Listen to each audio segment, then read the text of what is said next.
warahmatullahi wabarakatuh. Kembali lagi sama aku Haita dari kelas 10 TJKT 1. Di sini aku akan membahas tentang DHCP dan ARP.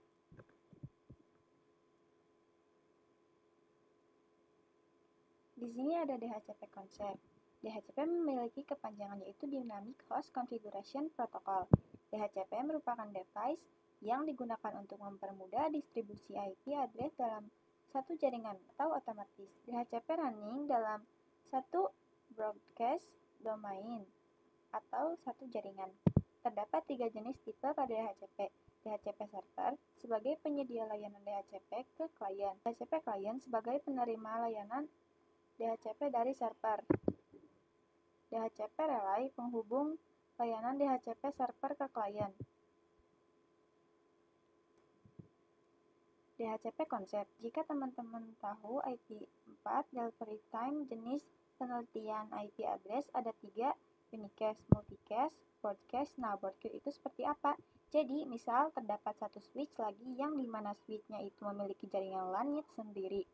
Nah, yang dimaksud dengan broadcast domain itu apa? Jadi ketika suatu visi ingin komunikasi dengan visi lainnya dan ini merupakan awal komunikasi yang sudah terjalin, maka switch akan melakukan eksperimen ke semua visi yang ada.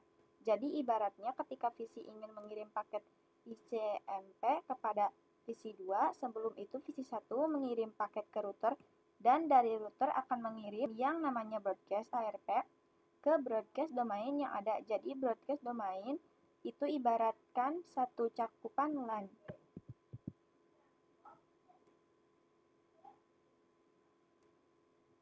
Nah, ini adalah DHCP tipe. DHCP server, penyedia layanan pool IP. DHCP client, penerima layanan IP dari DHCP server. DHCP relay, penerus layanan dari server ke klien. DHCP relay memanfaatkan DHCP server yang terpusat pada router lain. Cara kerja DHCP bisa disebut dengan proses DORA. D sebagai decouple, O sebagai offer, R sebagai request, A sebagai ACK. Konsep ARP.